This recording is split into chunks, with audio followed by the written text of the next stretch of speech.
राजस्थान में प्रमुख पठार।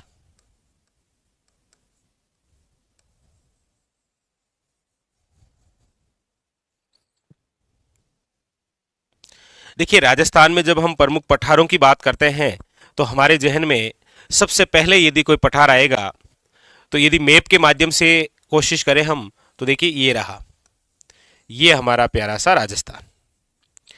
इस राजस्थान में याद रखिएगा, यहां पर जो पठार है ना, यहां यहां इस पठार का नाम है आपके, याद रखिएगा, भूमट का पठार। ये पठार कौन सा है? याद रखिएगा, भूमट का पठार।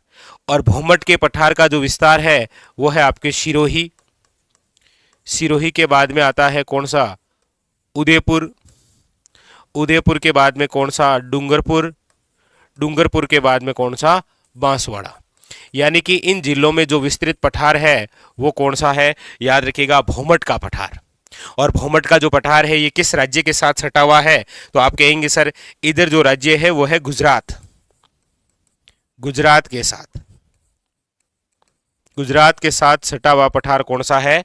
याद रखिएगा, वेरी वेरी इंपॉर्टेंट, भूमट का पठार। याद रखिएगा, भूमट के जस्ट पठार के बाद में जो दूसरा इंपॉर्टेंट आता है वो आपके यहां पर, अब आप कहेंगे सर यहां पर कौन सा पठार है? यहां पर है आपके सलूम्बर जिले के अंदर। और वो जो पठार है वो कौन सा है? याद रखिएगा, लसाड़िया का पठार। यहां पर जो भूभाग है वो किसका है? याद रखिएगा, लसाड़िया का पठार। और लसाड़िया का जो पठार है वो कहां पर है आपके? याद रखिएगा, वर्तमान सलूम्बर जिले में। कहां पर है? सलूम्बर के अंदर ही तो है।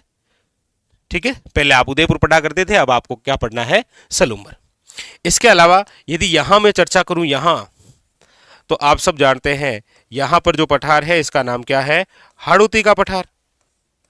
हाड़ौती का पठार। और ये जो हाड़ौती का पठार है, याद रखिएगा, ये आपके कोटा, बूंदी, बारां और झालावाड़ यहां विस्तृत है। ठीक है, लेकिन अब इसके अलावा जो दो पठार में लिख रहा हूं बहुत ज्यादा इंपॉर्टेंट है।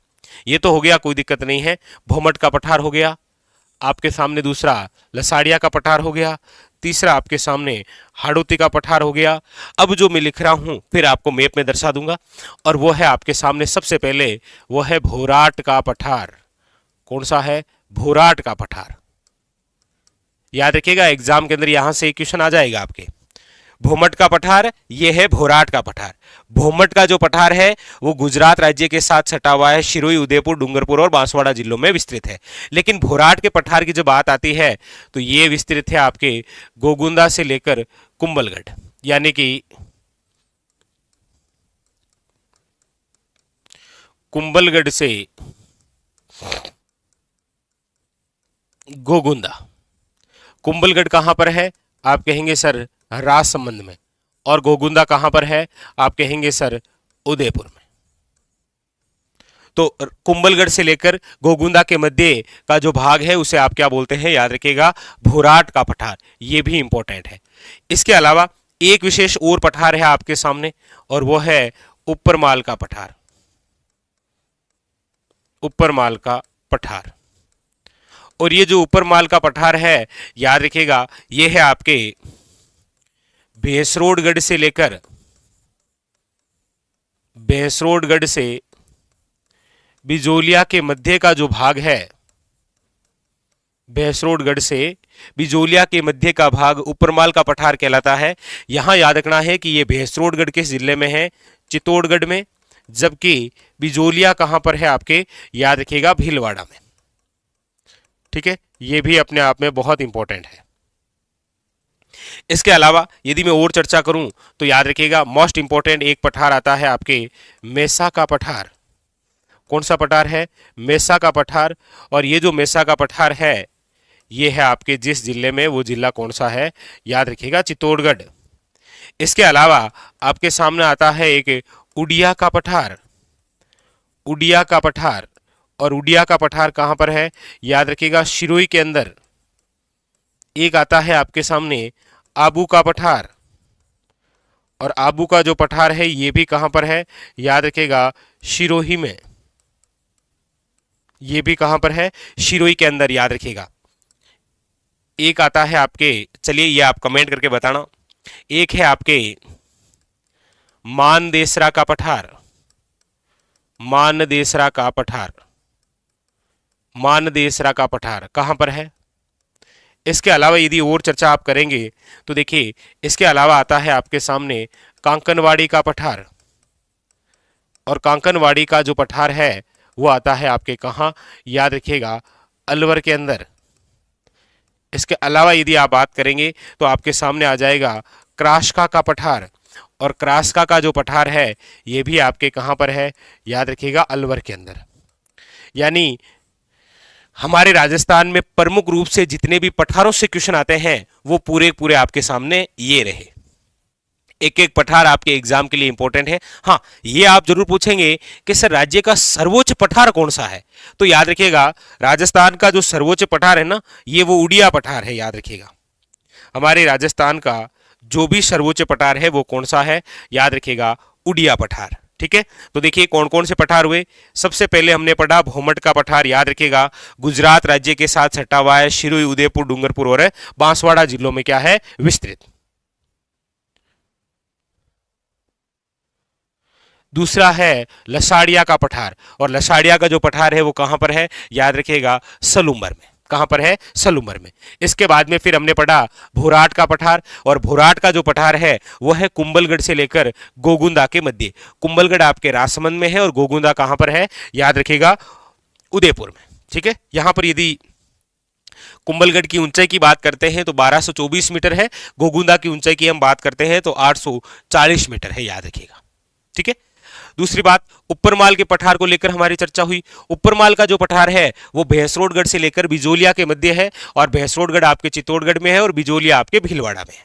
ठीक है, चलिए इसके बाद में फिर हमारी चर्चा हुई मेसा के पठार को लेकर। मेसा का पठार इसीलिए इंपॉर्टेंट हो जाता है क्योंकि एक तो इसका आकार टोपीनुमा है, और दूसरी खास बात क्या है, दूसरी खास बात यह है कि मेसा के पठार पर चित्तौड़ दुर्ग अवस्थित है। चित्तौड़गढ़ जो दुर्ग है वो किस पठार पर है, मेसा के पठार पर। फिर हमने पढ़ा है उड़िया का पठार, और उड़िया के पठार की अपनी इंपॉर्टेंस है कि यह राज्य का सबसे ऊंचा पठार है जिसकी ऊंचाई है 1360 मीटर। लीजिए 1360 मीटर। ठीक है, फिर हमने पढ़ा है आबू का पठार है आपके कहां पर, सिरोही के अंदर। इसके अलावा ये मोस्ट इंपॉर्टेंट याद रखिएगा कांकनवाड़ी का पठार जो कि अलवर में है, क्रास्का का पठार जो कि आपके अलवर के अंदर है, ये हाड़ौती का पठार हमने पढ़ लिया, हाड़ौती क्षेत्र, कोटा, बूंदी, बारां और झालावाड़। तो हमारे राजस्थान में आप जो प्रमुख रूप से पठार पढ़ते हैं ना वो आपके सामने यही है। ठीक है, एक आपको कमेंट करके बताना है कि मानदेसरा पठार कहां अवस्थित है। ठीक है, ये आप बता देना। क्लियर, बस। तो आपके पठारों से कोई क्वेश्चन आएगा तो आपके सामने वो इसी प्रकार से कहीं ना कहीं टच कर देगा। जैसे उपरमाल का पठार है तो आप यहां पर एक आंदोलन पढ़ते हैं, बिजोलिया किसान आंदोलन। ठीक है, भोमट का पठार है तो यहां पर आप एक ही आंदोलन पढ़ते हैं, इस प्रकार से। ठीक है, तो आपके एग्जाम में यहीं से क्वेश्चन आने हैं, बस स्टार लगा लीजिए। और प्रत्येक एग्जाम के अंदर इन पठारों से कोई ना कोई किसी ना किसी प्रकार से क्वेश्चन देखने को आपको मिलता है। ठीक है, चलिए अब देखिए इनसे रिलेटेड आपके सामने भाई एक तो क्वेश्चन डायरेक्ट वन लाइनर बनता है, कौन सा पठार किस जिले में, नो डाउट। ठीक है, लेकिन और घुमाकर क्वेश्चन कैसे बन सकता है इन सभी पठारों से, तो वो आप एक झलक देखिए कि इस प्रकार से भी क्वेश्चन आता है। देखिए क्वेश्चन आपके सामने इस प्रकार से भी बनता है, ये लीजिए। अब देखिए आपके सामने क्या है, आपके सामने है कि निम्नलिखित में से कौन सा राजस्थान के पठारों का पश्चिम से पूर्व सही क्रम है, पश्चिम से पूर्व सही क्रम है।